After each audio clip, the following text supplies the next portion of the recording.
રાજકોટ મહાનગરપાલિકાના મેયરશ્રીને મેં વારંવાર વિનંતી કરી છે કે રાજકોટના લોકો માટે જે કાયમી પાણીની સુવિધા મળવી જોઈએ. આપણે જનરલ બોર્ડમાં આના પહેલાંના બજેટ બોર્ડમાં પણ માન્ય ચેરમેન સાહેબને આપણે કીધેલું કે માન્ય ચેરમેન સાહેબ, રાજકોટના પાણી માટેનો પ્રશ્ન આપણે વિચારવા જેવો છે, પરંતુ એ લોકોએ અમલમાં મૂક્યો નથી.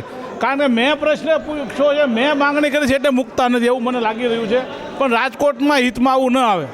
આજે જે કેલેન્ડર બાબતના પૈસા ચૂકવવા માટે રાજકોટના કમિશનરને મેં બોર્ડમાં જાહેરમાં કીધું છે કે તમે જો તપાસ કર્યા વગર, ઝીણવટભરી તપાસ કર્યા વગર ખોટી રીતે પૈસા ચૂકવશો તો કોર્ટમાં તમારે ધક્કા ખાવા પડશે, એ ધ્યાન રાખજો. એવું મેં બોર્ડમાં કમિશનરને પણ આજે ખુલ્લે એમ કહી દીધું, બધા સાંભળે તેમ. એ એટલા માટે નથી કરતા, ત્યાં કોઈક ભાજપના મોટા નેતાનો એમાં હાથ છે.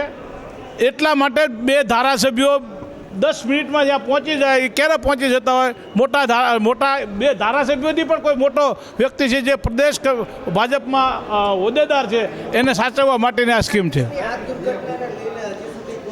3 એટલાન્ટિક ટાવરમાં 3 લોકોના આગથી મૃત્યુ થયા છે. 3 લોકોને જે પરિસ્થિતિ છે એ પરિસ્થિતિ જોતા, એના ઘરની પરિસ્થિતિ જોતા, કારણ કે એકેય ટાવરવાળો ત્યાં રહેવાવાળા એકેય નથી ઓફ થયા, પરંતુ મારી જેવા ફેરિયા એવા લોકો ગયા, એ લોકોનામાં જે એક્સપાયર થઈ ગયા, એ 3 લોકોમાં એક વ્યક્તિને 10 લાખની સુવિધા આપી છે, એ એસોસિએશન આપી છે. ત્યાં ફાયર સેફટી પણ ત્યાં નહોતી. 2023થી એસોસિએશન આપ્યું ત્યારે ફાયર સેફટી ઓલરેડી બિલ્ડરે આપ્યું ત્યાં સુધી હતી, પરંતુ ત્યાર પછી ફાયર સેફટીનું કાંઈ છે નહીં, અને આજે પણ ફાયર એનઓસી ત્યાં છે નહીં.